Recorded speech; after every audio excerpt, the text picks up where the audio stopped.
NASA के Artemis 2 mission के 4 अंतरिक्ष यात्री चंद्रमा की दहलीज को छूकर धरती पर वापस लौट आए हैं। 11 अप्रैल को सुबह 5:37 पर उनका ओरियन कैप्सूल अमेरिका के सैन डियागो के तट पर प्रशांत महासागर में स्प्लैश डाउन हुआ। ये मिशन 2 अप्रैल को लॉन्च हुआ था। 1972 के बाद ये पहली बार है जब इंसान चंद्रमा के इतने करीब पहुंचा हो। नमस्कार, मैं हूं आकांक्षा और आप देख रहे हैं न्यूज़ 18 का डिजिटल प्लेटफॉर्म। आर्टेमिस 2 के अंतरिक्ष यात्रियों ने 6 अप्रैल को पृथ्वी से सबसे ज्यादा दूरी तक यात्रा करके किसी भी इंसानी अंतरिक्ष मिशन का रिकॉर्ड तोड़ा था। उन्होंने चांद के अंधेरे हिस्से की फोटोग्राफी भी की थी। इस मिशन का मकसद स्पेसक्राफ्ट के लाइफ सपोर्ट सिस्टम की जांच करना था। नासा दरअसल ये देखना चाहता था कि अंतरिक्ष में इंसानों के रहने के लिए ये कितना सुरक्षित है। यान अभी चंद्रमा की सतह पर नहीं उतरा, लेकिन भविष्य में चंद्रमा पर इंसानों के बसने का रास्ता आसान बनाएगा। अब आपको पूरी टाइमलाइन बताते हैं कैसे अंतरिक्ष यात्रियों ने स्प्लैश डाउन किया। सुबह 5:03 पर सर्विस मॉड्यूल के अलग होने के बाद यान की हीट शील्ड सक्रिय हुई। घर्षण की वजह से यान के बाहर का तापमान करीब 3000 डिग्री फ़ारेनहाइट तक पहुंच गया। इस दौरान लगभग 6 मिनट के लिए कम्युनिकेशन ब्लैकआउट भी रहा, यानी धरती से उनका संपर्क पूरी तरह टूट गया था। ऐसा तापमान के बढ़ने से यान के चारों ओर प्लाज्मा की परत बनने से हुआ। फिर 5:23 पर यान जब करीब 22,000 फीट की ऊंचाई पर था तो ड्रॉग पैराशूट खोले गए।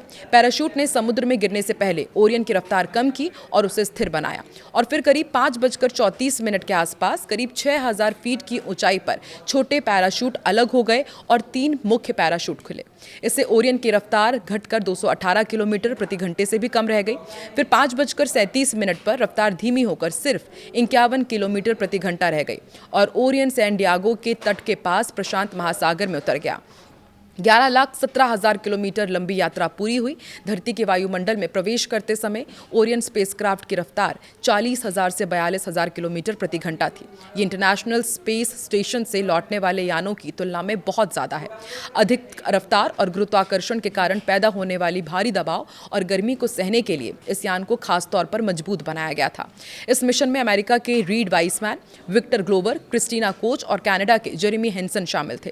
ये चारों एस्ट्रोनॉट्स 50 साल से भी ज्यादा समय के बाद चंद्रमा के करीब जाने वाले पहले इंसान बन गए हैं। हालांकि इन्होंने चांद पर लैंडिंग नहीं की, लेकिन इनका स्पेसक्राफ्ट धरती से 4,06,778 किलोमीटर की दूरी तक गया। ये दूरी 1970 के मशहूर अपोलो 13 मिशन द्वारा तय की गई दूरी से भी करीब 6,606 किलोमीटर ज्यादा है, जो अपने आप में एक बहुत बड़ा रिकॉर्ड है। आर्टेमिस 2 की सफलता ने साल 2028 में होने वाली मानव लैंडिंग का रास्ता साफ कर दिया है। नासा का लक्ष्य केवल चांद पर फिर से जाना ही नहीं, बल्कि वहां इंसानों के रहने के लिए एक परमानेंट बेस बनाना भी है।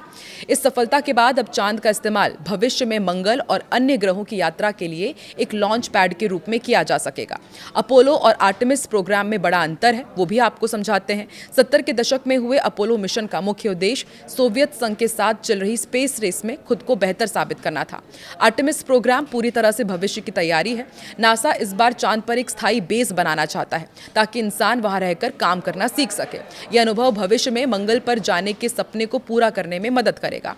नासा के भारतीय मूल के सहायक प्रशासक अमित क्षत्रिय ने सैन डियागो तट के पास शुक्रवार को पृथ्वी पर वापसी के बाद प्रेस कॉन्फ्रेंस में कहा कि चंद्रमा तक जाने का रास्ता खुल गया है, लेकिन आगे का काम पीछे किए गए काम से कहीं अधिक बड़ा है। इस मिशन में शामिल commander Reid Wiseman, pilot Victor Glover, Christina Koch और कनाडा के जेरेमी हेंसन ने दिसंबर 1972 में हुए अपोलो 17 मिशन के बाद पहली बार चंद्रमा की यात्रा की है। वहीं उड़ान निदेशक रिक हेनफ्लिंग ने कहा कि आर्टेमिस 2 के अंतरिक्ष यात्री खुश और स्वस्थ हैं तथा ह्यूस्टन लौटने के लिए तैयार हैं। आर्टेमिस 2 पहला मानवयुक्त मिशन था जिसमें नासा के अंतरिक्ष प्रक्षेपण प्रणाली रॉकेट और ओरियन क्रू मॉड्यूल का उपयोग किया गया, जिससे ये साबित हुआ कि एजेंसी का उपकरण अंतरिक्ष यात्रियों को पृथ्वी की कक्षा से बाहर भेजकर सुरक्षित वापस ला सकता है। अमित क्षत्रिय ने कहा कि कल उड़ान निदेशक जेफ रेडिगन ने बताया था कि चंद्रमा तक 2.5 लाख मील की दूरी तय करने के बाद लक्ष्य साधने के लिए हमारे पास 1 डिग्री से भी कम का कोण था और टीम ने इसे सटीकता से हासिल किया। ये किस्मत नहीं बल्कि 1,000 लोगों की मेहनत का नतीजा है। आर्टेमिस 2 ने कुल 7,237 मील की दूरी तय की और अधिकतम गति इस दौरान 24,664 मील प्रति घंटा रही। अब नासा का लक्ष्य चंद्रमा पर मानव उतारने और वहां एक बस्ती बसाने का है, जो भविष्य में मंगल और उससे आगे के मिशन के लिए लॉन्च पैड बनेगा। ये चारों अंतरिक्ष यात्रियों के लिए शानदार यात्रा रही, जिसमें चंद्रमा के उस हिस्से को भी देखा गया जिसे पहले कभी मानव ने नहीं देखा था। इसके साथ ही पूर्ण सूर्य ग्रहण का भी अवलोकन किया गया। प्रशांत महासागर में उतरने के बाद ओरियन कैप्सूल खुलते खुलते ही टीम ने राहत की सांस ली। हेनफ्लिंग ने कहा कि जैसे ही कैप्सूल खुला उनकी टीम ने राहत की सांस ली। उन्होंने कहा कि हमने नियंत्रण कक्ष टीम से बात की और परिवारों की ओर हाथ हिलाकर उनका अभिवादन किया। उन्होंने आज के दिन को बेहद शानदार बताया। ये भी बताया कि पृथ्वी के वायुमंडल में पुनः प्रवेश के दौरान टीम थोड़ी चिंतित जरूर थी, लेकिन अपने प्रशिक्षण पर पूरा उन्हें भरोसा था। नासा ने कहा कि आर्टेमिस 3 मिशन जल्द ही आने वाला है और आर्टेमिस 2 से मिले अनुभवों का उपयोग आगे किया जाएगा। अमित क्षत्रिय वर्तमान में नासा के वरिष्ठ सलाहकार हैं, मुख्य परिचालन अधिकारी के रूप में कार्यरत हैं। इससे पहले वो चंद्रमा से मंगल ग्रह कार्यक्रम में उप सहायक प्रशासक के पद पर भी रह चुके हैं।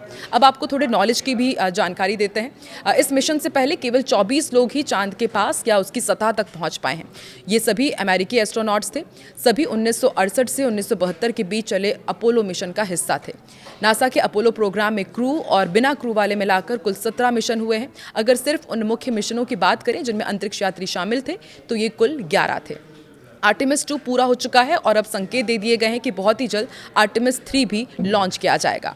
आपको क्या लगता है जिस प्रकार से ये मिशन कामयाब रहा है, क्या वाकई आने वाले दिनों में चंद्रमा या फिर मार्स में हमें जीवन मिल सकता है? कमेंट सेक्शन पर अपनी राय जरूर दें।